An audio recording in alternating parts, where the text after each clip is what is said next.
వర్షాల వల్ల ఏం జరుగుతుందో తెలుసుకున్నారు కదా. మరి శీతాకాలంలో ఎలా ఉంటుంది? శీతాకాలంలో చలి ఎక్కువగా ఉంటుంది. పగటిపూట తక్కువ కాలం, రాత్రిపూట ఎక్కువ కాలం ఉంటుంది. పగలు తక్కువగా ఉండి రాత్రులు ఎక్కువగా అవుతుంటాయి. పద్మాల యొక్క కాంతి చెడిపోతూ ఉంటుంది. ఆకాశం నుండి మంచు కురుస్తుంది. ఇదంతా చెప్పేది చలికాలంలో. కొండలన్నీ మంచు కొండలుగా కనిపిస్తాయి. పంటలు పాడైపోతాయి. చలికి తట్టుకోలేక అందరూ వెచ్చదనం కోరుకుంటారు. చలిమంటలను వేసుకుంటారు. ఇది మొదటి ప్రశ్నకు జవాబు.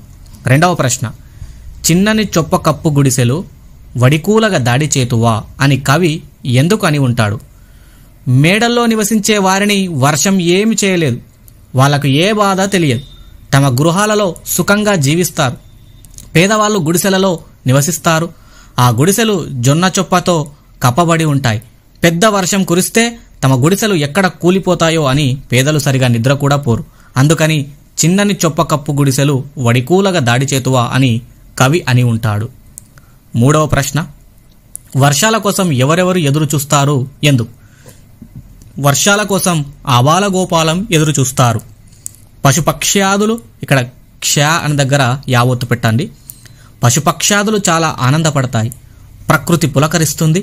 వర్షాల వల్ల అందరికీ మేలు జరుగుతుంది. చెరువులు, బావులు నీటితో నిండుతాయి. నదులు నిండుగా ప్రవహిస్తాయి. తాగునీటికి, సాగునీటికి కొరత అనేది ఉండదు. నాలుగో ప్రశ్న, డాక్టర్ పల్లా దుర్గయ్య గురించి రాయండి. పల్లా దుర్గయ్య వరంగల్ జిల్లా మడికొండ గ్రామంలో జన్మించాడు.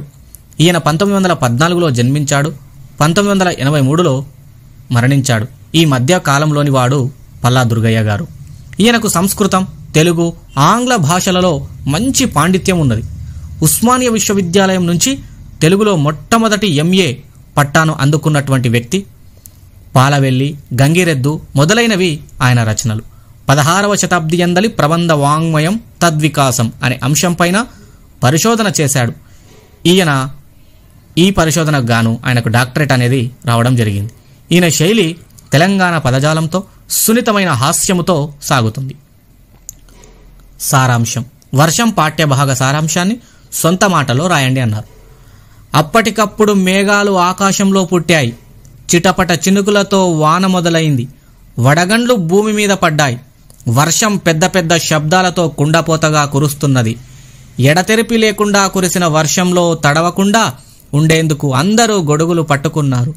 వేసవి కాలంలో నెర్రలిచ్చిన నేలంతా నీటితో నిండి అద్దాలు తాపినట్లు నీడలు కనిపిస్తున్నాయి. నేలంతా పచ్చదనంతో రామచిలుక వలె కనిపిస్తున్నది. ఆబోతు అహంకారంతో రంకెలు వేస్తున్నాయి. రైతులు నాగలి పట్టి వ్యవసాయానికి సిద్ధపడ్డారు. ఇలా అన్ని జీవుల్లో ఆశలు నింపుతూ వర్షాకాలం అనేది వచ్చింది.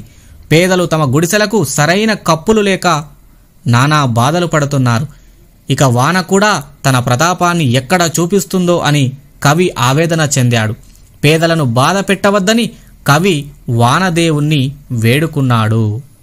మీకు నచ్చిన ప్రకృతి దృశ్యాన్ని వర్ణిస్తూ వ్యాసం రాయండి అన్నారు. జవాబు, ఆకాశంలో ఎర్రని సంధ్యారాగం, కోయిలల కూతలు, కొండలు, కోనలు, పచ్చని వనాలు, సముద్ర తీరాలు, నదీ ప్రవాహాలు, జలపాతాలు, ఇలా ఎన్నో అందమైన ప్రదేశాలు మనకు ప్రకృతిలో కనిపిస్తాయి. నాకు కర్నూలు జిల్లాలోని నల్లమల్ల అడవుల యొక్క ప్రకృతి దృశ్యం ఎంతగానో నచ్చింది. అక్కడ కనిపించినట్లుగా ఉన్నటువంటి పర్వత శిఖరాలు, మోదుగ చెట్లు, పూల చెట్లు, కొండ వాగులోని నీరు చూస్తుంటే ఎంతో రమ్యముగా ఆశ్చర్యము కలిగినది.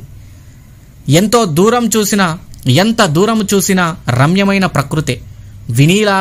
వినీలమైనటువంటి ఆకాశం, అందమైన పర్వత శ్రేణి, వృక్ష సంపద, మేఘాల సమూహం, జరీ ప్రవాహ సౌందర్యం నన్ను ఎంతగానో ఆకర్షించాయి. వాటిని చూస్తుంటే ఏ క్షణాన కూడా కంటికి అలసట అనిపించలేదు. ఈ వీడియో మీకు నచ్చితే తప్పకుండా లైక్ చేయండి, షేర్ చేయండి, ఛానల్ను సబ్స్క్రైబ్ చేసుకోండి. Thank you very much.